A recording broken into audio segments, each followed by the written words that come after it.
जय Hind, welcome my YouTube channel B K class जगम। देखिए दोस्तों, क्लास 12 वीवीआई सब्जेक्ट क्वेश्चन लिखेंगे दोस्तों। हिंदी का दोस्तों वीवीआई सब्जेक्ट दोस्तों दोस्तों आप लोग का एग्जाम है दोस्तों 15 फरवरी, ठीक है दोस्तों। तो मेरे यूट्यूब चैनल सब्सक्राइब कर लीजिए और बेल आइकन को प्रेस कर लीजिए। चलिए दोस्तों, क्वेश्चन नंबर देखते हैं। तो क्वेश्चन देखिए दोस्तों, तो क्वेश्चन है, देखिए क्वेश्चन दोस्तों आप लोग का है 30-40%, ठीक है दोस्तों। तो उसका दोस्तों बोले कि 20-30 नंबर का दोस्तों क्वेश्चन दोस्तों आपका वीडियो अपलोड कर दिए हैं। आप लोग डिस्क्रिप्शन में दिया है दोस्तों, आप लोग देख सकते हैं। तो ये दोस्तों है 30-40% जो 6 नंबर का रहेगा, 2 नंबर का रहेगा दोस्तों, 2 नंबर का रहेगा। जो दोस्तों आप लोग को 6 को बनाना है, कितना बनाना है? ये 8 में दोस्तों 6 को बनाना है। तो पहला क्वेश्चन है दोस्तों 31 नंबर है। तो 31 नंबर है, देव सुना का गीत किस नाटक से लिया गया है तथा इस गीत के कवि कौन है? तो इस तो ये है दोस्तों, इसका आंसर आपको बताते हैं। तो इसका आंसर नीचे है, ठीक है दोस्तों। तो दोस्तों देखिए दोस्तों, 31 का उत्तर है, यह गीत शंकर गुप्त नाटक से लिया गया है। किस लिया गया है? शंकर गुप्त नाटक से लिया गया है। जिसके कवि कौन है? जयशंकर प्रसाद जी हैं। कौन है? जयशंकर प्रसाद जी हैं। ठीक है, आप क्वेश्चन नंबर 32 आप लोग को दिखाते हैं। आप देखिए दोस्तों, क्वेश्चन नंबर 32 है, सूर्यकांत त्रिपाठी निराला आधुनिक हिंदी साहित्य के किस वार से जुड़े हुए थे? ठीक है दोस्तों, आप 33 नंबर देख लीजिए। 33 नंबर है, समरिया पाठ के लेखक कौन है और समरिया का अर्थ क्या है? आज 34 देखिए, 34 नंबर क्या क्वेश्चन, हरगोविंद किस पाठ का है? किस पाठ से है ओ? वह किसके विषय के वर्णन किया है हरगोविंद? अब 35 देखिए, तो 35 है, समाचार लेखन के 6 ककार कौन कौन है? 36 है दोस्तों, विशेष लेखन के किन्हीं 6 क्षेत्रों के नाम क्या है? नेक्स्ट आप लोग 31 से 36 नंबर है दोस्तों। अब दोस्तों पहले क्वेश्चन लिख लीजिए, पहले दोस्तों आप लोग का हम सबका आंसर बताते हैं। देखिए दोस्तों, आप लोग का क्वेश्चन नंबर 32 का आंसर क्या है? 31 नंबर बता दिए थे, अब 32 नंबर देखिए। 32 नंबर है, नियाला जी, सूर्यकांत त्रिपाठी नियाला जी आधुनिक हिंदी साहित्य के छायावार से जुड़े हैं। किससे जुड़े हैं? छायावार से जुड़े हुए हैं। ठीक है, अब 33 का आंसर देख लीजिए। संवरिया पाठ के लेखक फणेश्वर नाथ नेनू, संवरिया का यह है संदेश वाहक।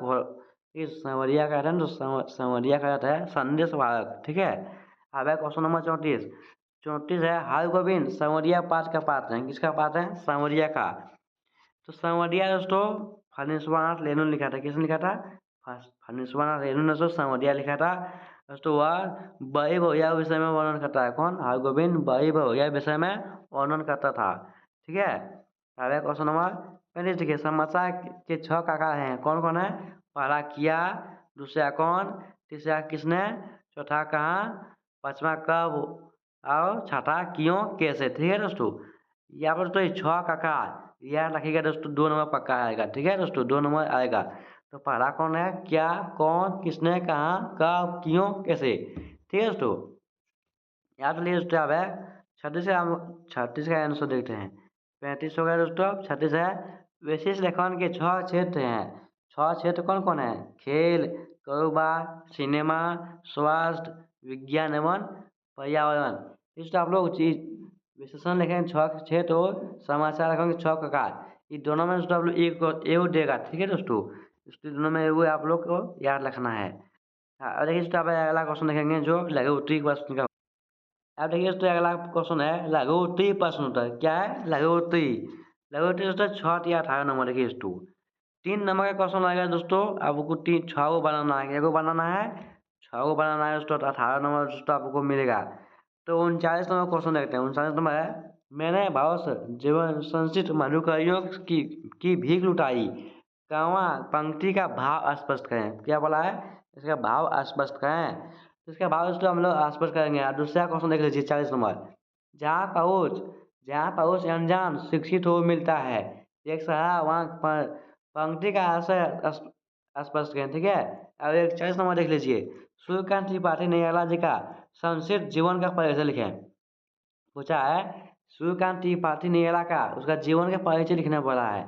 अब 42 नंबर है, बनारस में वसंत का आगमन कैसा होता है वो उसका शहर वह क्या प्रभाव पड़ता है दोस्तों। 22 है, आप 43 भी देख लीजिए, यह दिवेकला है पर इसको पंक्ति को दे दो, वाक पंक्ति का क्या भाव स्पष्ट करें। ठीक है, इसका भाव बड़ा स्पष्ट करना है।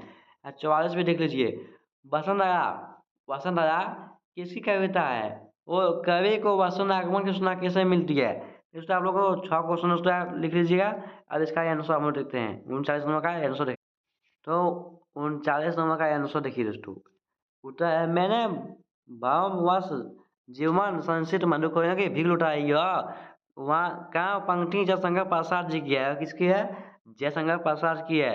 दया रचिता शंकर गुप्त नाटक से लिया गया है। किसे लिया गया है? शंकर गुप्त नाटक से लिया गया है। शंकर गुप्त नाटक का यह अंतिम गीत है। शंकर गुप्त नाटक का यह अंतिम गीत है जो देवसेना गीत नाम से प्रसिद्ध है। किस नाम से होती है? देवसेना गीत से नाम से प्रसिद्ध है। देवसेना गीत से नाम से प्रसिद्ध है। इस पंक्ति में देवसेना अपने अर्पण परिणय के भाव को व्यक्त करती है। वह शंकर गुप्त से प्रेम करती है। वह अपनी यौवन की संचित पूंजी को मधुकरों के भारतीय शंकर गुप्त को बिना विचार किए स्वयं लुटा लेती है, किंतु शंकर गुप्त के द्वारा उसे मानो वांछित परिणाम प्राप्त नहीं होता है। ठीक है। अब 40 का आंसर देखिए। यह पंक्ति जयशंकर प्रसाद जी की है। किसकी है? जयशंकर प्रसाद जी की है। नाटक शंकर गुप्त का अंश है। किसका है नाटक? चंद्रगुप्त का अंश है, जिसमें कन्या अपने पिता सेल्यूकस के बाद भारतवर्ष के भारतीय सौरभ का वर्णन करती है। वही दिख रही है। इस पंक्ति के माध्यम से कन्या का कहना चाहते हैं कि भारतवर्ष सभी आश्रम स्थली है। यहाँ केवल पशु पक्षी ही नहीं अनजान लोगों का सहारा प्राप्त करते हैं। यहाँ देखिए तो 41 नंबर 41 का उत्तर देखिए। तो सूर्यकांत त्रिपाठी नैयला। सूर्यकांत त्रिपाठी नैयला एक छायावादी कवि हैं। कौन कवि हैं? छायावादी कवि थे। उनका जन्म बंगाल के मोरिनपुर जिले में हुआ था। सूर्यकांत त्रिपाठी नैयला का जन्म कहाँ हुआ था? बंगाल के मोरिनपुर जिले के महिषादल गांव में हुआ था। कहाँ हुआ था? महिषादल गांव में हुआ था। उनका पेट गांव गढ़कोला उन्नाव उपक्रमित पद था। उनके बचपन का नाम क्या था? सूर्य कुमार था। पूछेगा दोस्तों सूर्यकांत त्रिपाठी नैयला का बचपन का नाम बताएं, तो वह बचपन का नाम क्या था? सूर्य कुमार था। नैयला जी का जीवन काल 1899 से 1961 ईस्वी तक था। ये कवि के साथ साथ उपन्यासकार भी थे। इसकी प्रमुख रचनाएं हैं। कौन कौन है? तो पढ़ा है परिमल, गीतिका, अनामिका, सरोज स्मृति, राम की शक्ति पूजा का संग्रह था, बेलसुआ, बहिरा, बहुशीट उपन्यास हुए। इस आप लोगों को पूछ देगा दोस्तों इसके रचना का नाम बताएं। पूछेगा सूर्यकांत त्रिपाठी नैयला का रचनाएं, 2 रचनाएं का नाम बताएं, तो हम लोग 2 रचनाएं कौन कौन लिखेंगे? गीतिका लिख देंगे और सरोज स्मृति लिख देंगे। ठीक है। अब क्वेश्चन नंबर 42 है बनारस कविता के कवि कौन है? ठीक है दोस्तों, बनारस कविता है दोस्तों, इसका कवि है दोस्तों केदारनाथ सिंह। बनारस दोस्तों केदारनाथ सिंह ने लिखा था। बनारस में जब वसंत आगमन होता है, बनारस में जब वसंत आगमन होता है तो चारों तरफ धीरे धीरे धूल का बरंदा उठता है। क्या होता है? धूल का बरंदा वो उठने लगता है, जिससे लोगों के मुंह में धूल से की आने लगती है। बनारस में जब वसंत का आगमन होता है चारों तरफ उमंग एवं उल्लास का माहौल छा जाता है। क्या छा जाता है? उमंग एवं उल्लास का माहौल छा जाता है। इसको आप लोग अपने भाषा में लिख सकते हैं। देखिए दोस्तों हम लोग का भाषा में है क्या, जो हम लोग का भाषा में वसंत आता है ना दोस्तों, वसंत जो आता है मतलब हवा चलती है ना, उसमें तो क्या होता है? धूल का बरंदा उड़ जाता है, वो चारों तरफ फैल जाता है। ठीक है, चारों तरफ फैल जाता है। उसके बाद लोगों के मुंह में दोस्तों आँखों में दोस्तों धूल को की करने लगती है। ठीक है, इससे अपनी भाषा में आप हम लोग लिख सकते हैं। अब क्वेश्चन नंबर 47 यदि बेकला है इसको भी पंक्ति को दे दो। यह सब पंक्ति को दे दो।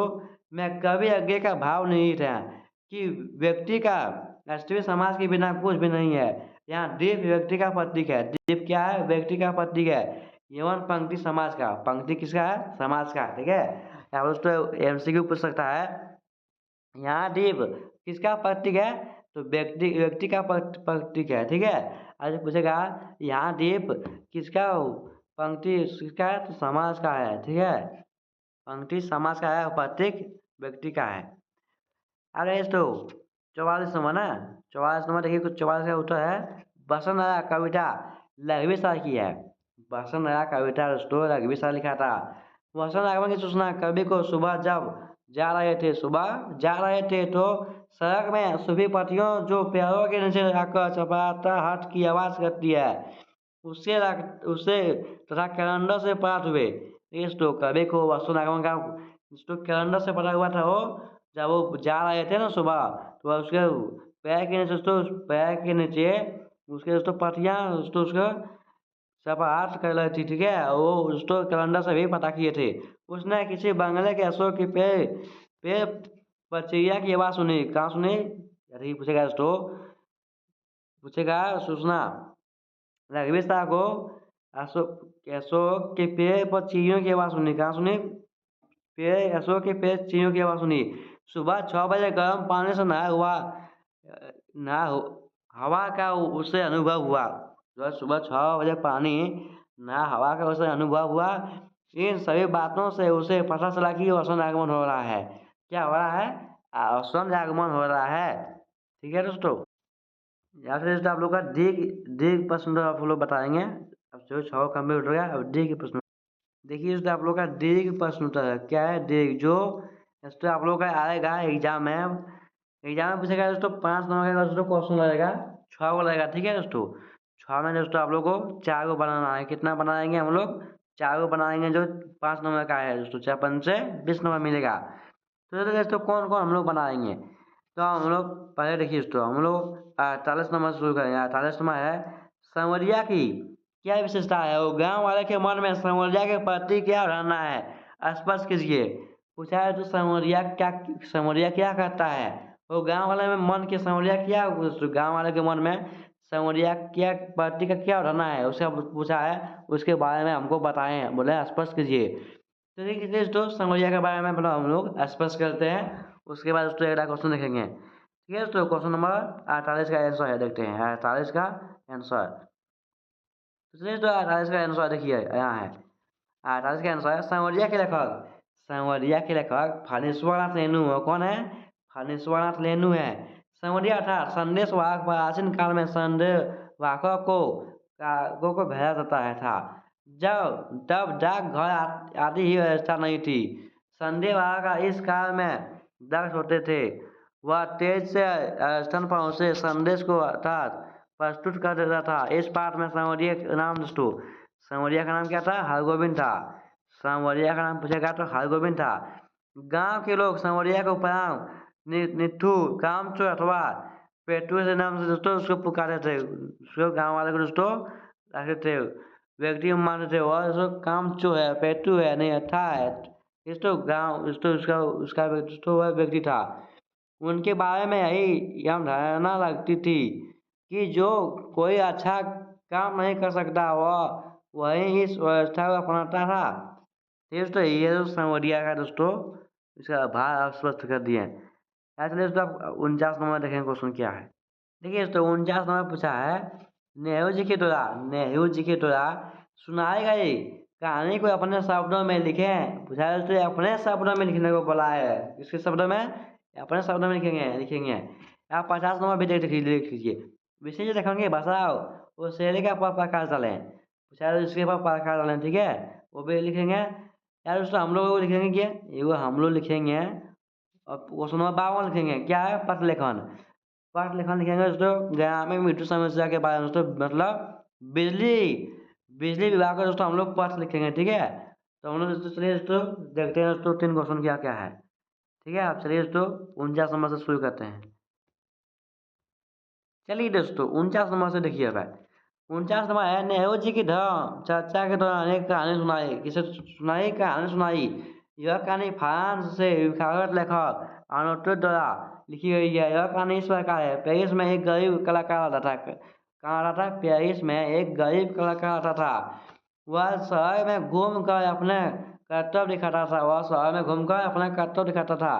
वह वह इसी के माध्यम से अपनी आजीविका चलाता था। वही काम करते करते वह वृद्ध हो गया था। वो उसे सुबह की याद आई। उसे किसकी याद आई? सुबह की याद आई। क्रिसमस का समय था। मरियम का पेट मरियम का पेट स्वरूप उसके पास कुछ नहीं था। उसे उसे साथ पादरी का विवाह अच्छा नहीं रहा।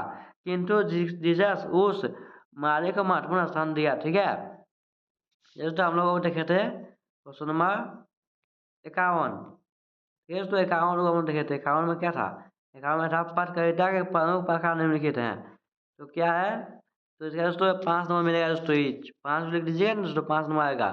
तो पहला लिखेंगे खोज खोज परक पाठ्यकृता, दूसरा विशेषकृत पाठ्यकृता, तीसरा वासडक पाठ्यकृता, चौथा एड वैसी पाठ्यकृता, पाँचवा वैकल्पिक पाठ्यकृता। ठीक है दोस्तों, ये 5 पाठ्यकृता दोस्तों हम लोग लिखेंगे। अब दोस्तों अब है क्वेश्चन नंबर 52।